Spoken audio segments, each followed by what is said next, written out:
Carla Morales es guatemalteca.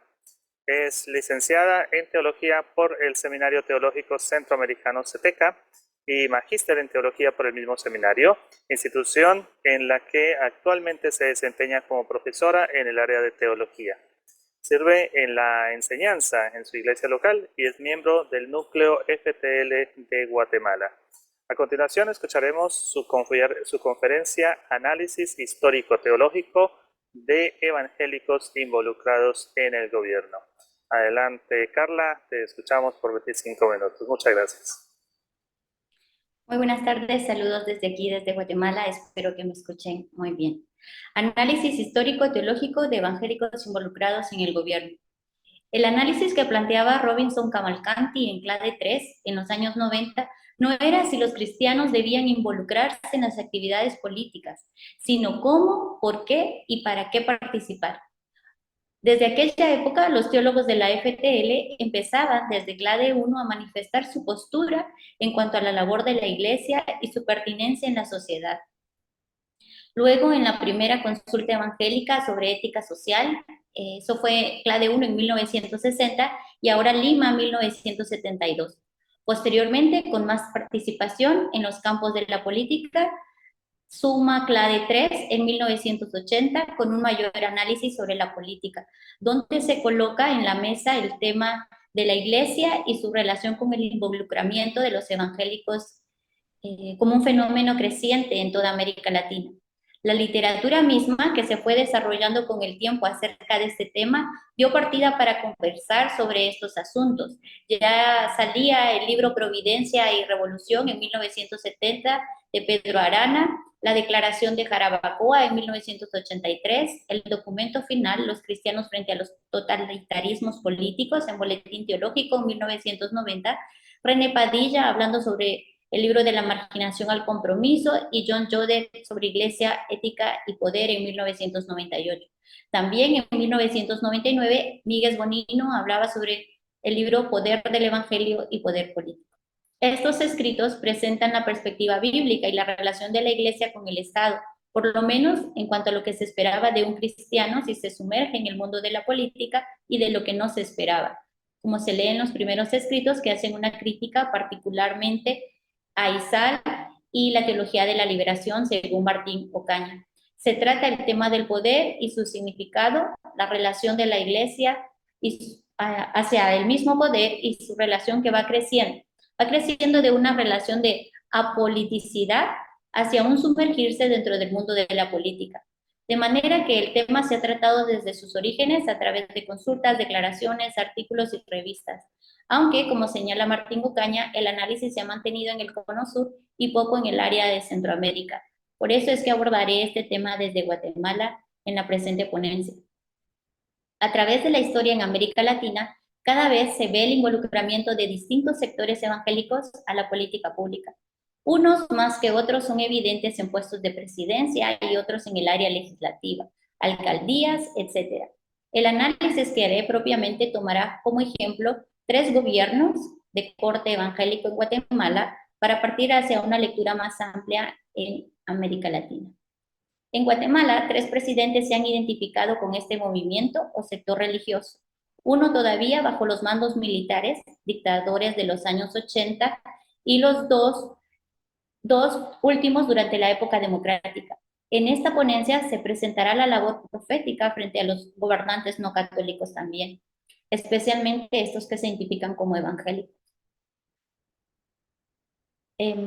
Los gobiernos de Guatemala iniciaron en 1980 con el papel de Efraín Ríos Montt. El general Efraín Ríos Montt fue el primer presidente evangélico durante la época de guerra civil, pese a los medios a los que llegó al poder. El propio ejército expulsa al presidente impuesto, Romeo Lucas García, y nombra a Ríos Montt. Este promete cambios, pero la guerra sigue con más intensidad y se profundiza la política de tierra arrasada. Se establecen las aldeas modelo, que son una similitud de campos de concentración contra muchos campesinos, identificando a católicos con guerrilleros. Según el escritor Ricardo Bendaña Perdomo, lo que él cataloga de sectas fundamentalistas tienen un gran crecimiento y se sienten respaldadas por el gobierno de turno. Para él, su iglesia era la iglesia Verbo, que se vuelve la religión oficial. No es solo su afinidad con la iglesia la que era evidente con su propia iglesia Verbo, sino su liderazgo dentro de la misma. Iglesia que era referente irrefutable de la iglesia neopentecostal en el país durante la década de 1970.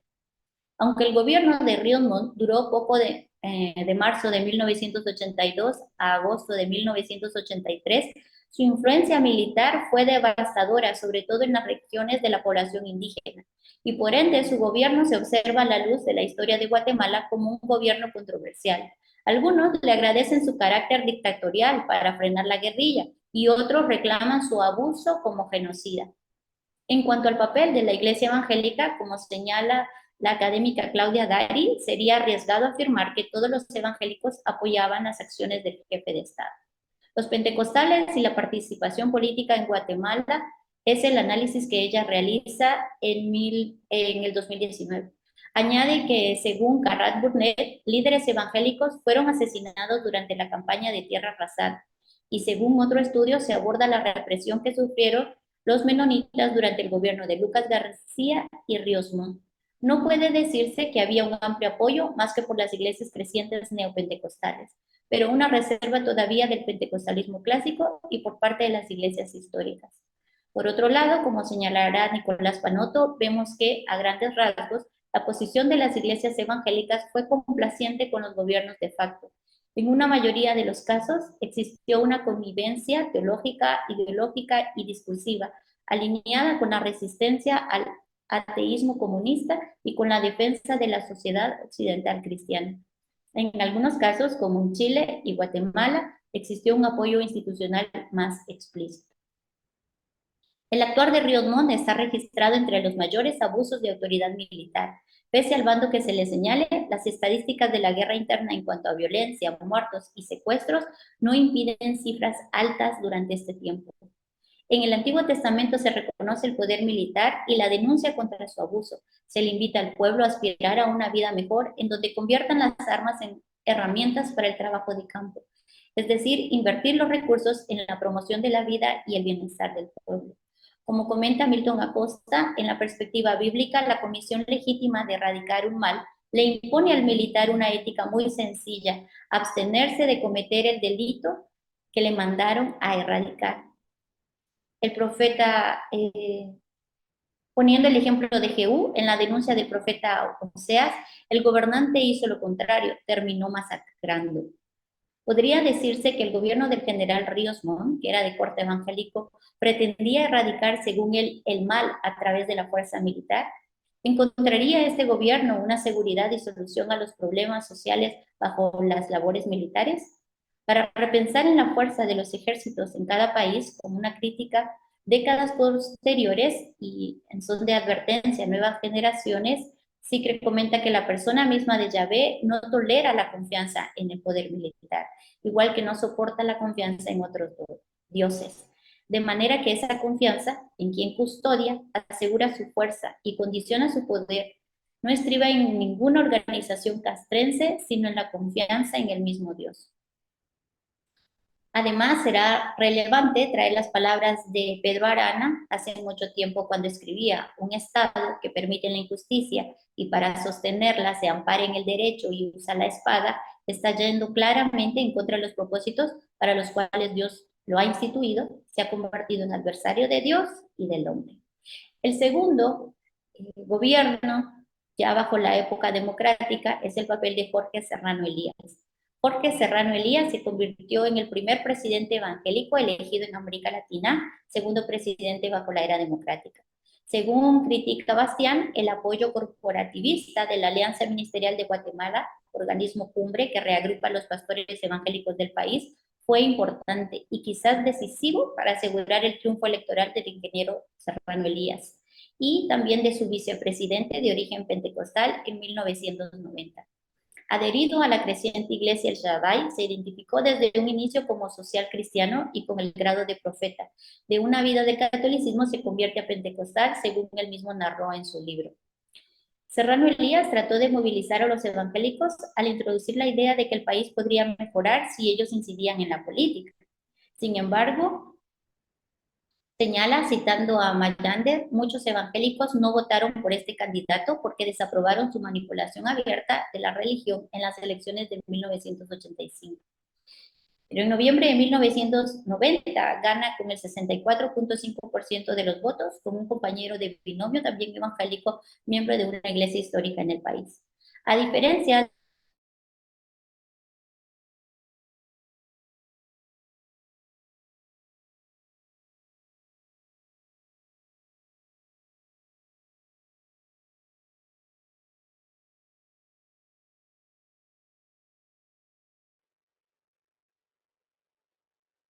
Vamos a esperar un poquito a ver si se restablece la comunicación con Carla.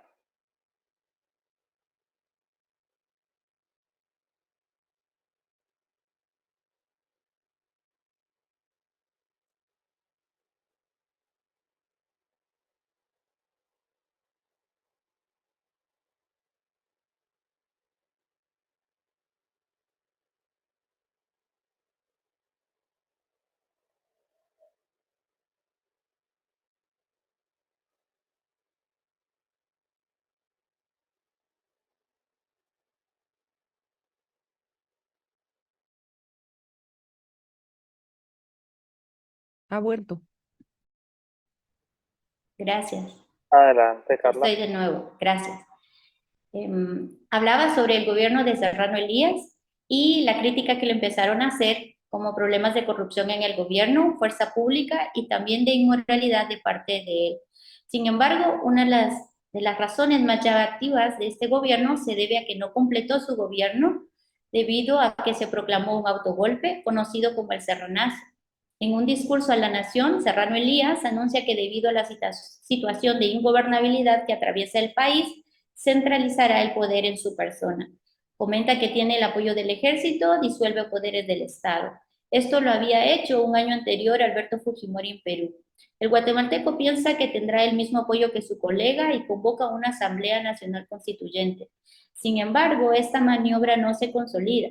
Una semana dura su impasse y el 1 de junio del 93 huye en la madrugada hacia el país vecino salvadoreño y se exilia en Panamá bajo un asilo político. En el gobierno de Serrano Elías, la deuda externa del país alcanzó sus mayores índices que el Banco Mundial suspendió sus préstamos de igual manera que otros bancos. El caso de Serrano Elías ejemplifica la ingenuidad en elegir un candidato a presidente evangélico por su honestidad y buenas intenciones. Aunque se niega el mito del apoyo de evangélicos basado en la independencia y diferentes grupos que se encuentran entre los evangélicos, se dice que sí pudo recibir apoyo. El apoyo que instituciones cristianas e iglesias le dieron en los primeros meses parecería una camaradería, un pensamiento de uno de nosotros está en el poder y un tipo de conveniencia. Sin embargo, demostró que la solución a los problemas no radica en el ungido o profeta. Demostró que los gobernantes deben continuar siendo desafiados, interrogados e interpelados, tanto por su labor cristiana como para lo que han sido electos, la labor de autoridad política. Ellos no están para servirse, sino para servir, están para administrar con justicia, pues de esto es donde dependen los bienes e incluso la vida de muchas personas. Tanto Ríos Montt como Serrano Elías dejaron la presidencia en medio de acusaciones de violación a los derechos humanos, ruptura del orden constitucional, un antecedente nada propicio como para que los evangélicos quisieran volver a implicarse en la política abiertamente. Sin embargo, ¿qué pasa? Un poco más de una década se repetirá que un candidato de corte evangélico se presenta a las urnas y ocupa un lugar de presidencia. El papel de Jimmy Morales. Morales fue el presidente número 50 y su gobierno no fue de luces y sombras, sino de oscuridad completa para los millones de habitantes que viven en el territorio nacional. Así inicia el artículo de 3 académicos guatemaltecos. James Ernesto Morales, tras obtener el 23% de los votos, se convierte en presidente después de lo que se ha denominado el despertar primaveral del año 2015 en Guatemala, un año en que habían salido acusaciones de corrupción y por lo tanto la renuncia del presidente Otto Pérez Molina y se convocan a nuevas elecciones. En estas elecciones es que participa y gana Jimmy Morales. Participa además en un Te Deum, oficializado por la Iglesia Católica, pero también es presidido por la Iglesia Evangélica, un día después en una de sus mega iglesias. Convertido a la Iglesia Evangélica, Jimmy Morales presenta su currículo como administrador de empresas y profesor en teología. Su frase para gobernar fue ni corrupto ni ladrón, y eso le abre espacio en una sociedad con esperanza de que se llegue a cumplir. A diferencia de los dos presidentes evangélicos anteriores, Morales no se ha desarrollado religiosamente entre las iglesias neopentecostales, sino inició en una iglesia bautista, de donde también formó como pastor en uno de los municipios del país. Su relación con la iglesia evangélica permaneció mientras ocupó el cargo de presidente. Asistió a los desayunos de ayuno y oración presidido por empresarios cristianos. Su relación con los medios de comunicación evangélicos también llamó la atención, pues la única vez que el presidente Jimmy agradeció a los medios de comunicación fue su apoyo en una radio cristiana. Sin embargo, como se señala al inicio, su gobierno se fue desgastando desde sus primeros años de gobierno, personalmente cuando su hijo y hermano son acusados por fraude al Estado por la Fiscal General de la Nación y el Comisionado de Naciones Unidas. Morales también, según cifras del Banco Mundial, para 2019 dejó el 59% de la población viviendo en pobreza y el 23% en pobreza extrema. En cuanto a las cifras de desnutrición, Guatemala ocupaba el segundo lugar después de Haití. Cifras en donde 8 de cada 10 niños, sobre todo en el interior, sufren desnutrición crónica. Su política exterior cobra realce al trasladar la Embajada de Guatemala en Jerusalén y con ello despierta el sentir de los evangélicos su amor por la nación elegida. Durante su mandato, el presidente Morales incrementó las prebendas al ejército y le aumentó presupuesto. Según el análisis de algunos académicos, abrió las puertas para mayor impunidad en el país y una total polarización que todavía se vive en la actualidad. Como señala Israel Ortiz, si en el pasado consideraron la política como sucia, corrupta o pecaminosa, hoy muchos están inmersos en ella, muchos evangélicos, con la idea de lanzar una reforma del país desde el gobierno. Así es como se observa el apoyo a Morales de parte de evangélicos, como si la idea del evangelio se realizaría a través del gobierno y peor aún desde su apoyo a Israel como nación. La honestidad de los políticos evangélicos debería empezar por no utilizar a la iglesia o el ministerio cristiano como trampolín político. Para el año que escribía Israel Ortiz todavía no había sucedido el gobierno de Morales. Sin embargo, en el caso de Jimmy Morales se rodea de pastores que no necesariamente se ve una influencia de los líderes de las iglesias en sentido profético, sino más que todo de pronóstico, revelaciones y no en el sentido de profetas antiguos testamentarios. Esto se ha presentado con la labor de presentar cómo ha sido la relación de políticos en Guatemala. Se insta a retomar una labor profética para con los líderes de turno y aún más con los que se identifican como evangélicos. También se hace un llamado a levantar la voz por los oprimidos y hacer justicia, no solo continuar con el beneficio de tener a un evangélico en el poder al estilo constantiniano. Si los estudios de académicos desde afuera reflejan que algunos creyentes se conforman con orar por las autoridades, las implicaciones de ser seguidores de Cristo reflejan una responsabilidad más profunda con Dios y con la sociedad en la que se vive. Como señaló en el pasado Miguel Bonino, no basta tener buena voluntad, sinceridad en nuestro propósito y firmeza en nuestra fe. Hay un ámbito específico que tiene requisitos y condiciones y que necesita ser considerado, tanto de una perspectiva teológica amplia y profunda, como desde un conocimiento lo más preciso y serio posible de la naturaleza de los elementos principales que juegan en toda política: el poder, la justicia y la ley. No se puede tener una actitud ni de apoliticidad, como bien señalaba René Padilla, como la actitud del pasado, ni el concepto señalado por el conformismo de muchos dentro de la iglesia con la frase "sucede lo que tenía que suceder". Tengamos no se propone, sino solo observa, como si se tratase el peregrinaje cristiano de un escapismo del mundo. Como 2 minutos, advierte estimada Carla. Pedro Arana, el creyente en particular y el pueblo de Dios en general no solo no escapan de este mundo, sino que deben encarar su destino histórico. A manera de conclusión, Es necesario que la actitud de la Iglesia, como ente que refleja la misma presencia de Dios, no sea un instrumento utilitarista en manos de gobiernos, ni mucho menos de presidentes de corte evangélico. Dado el caso en el periodo presente, no estoy segura si los habrá, pero es necesario señalarles o recordarles su función como los que ejercen la justicia en sentido de bienestar de todos. La Iglesia tiene que discernir, guiada por el Espíritu, en su palabra los signos de los tiempos y ejercer su misión comprometida con el reino y con su prójimo. El elevado involucramiento de evangélicos en el continente en la política revela que pasaron a figurar activamente como candidatos y actores en los procesos políticos y electorales. Pocos han realizado obras de justicia y bienestar desde sus alcaldías o ministerios. La mayoría han sido señalados por actos de abuso de poder, corrupción y falta de políticas públicas a favor de las minorías. No debería desanimar el mal testimonio de muchos, porque habrá pequeñas luces que resplandecen como luminares en el mundo. Gracias.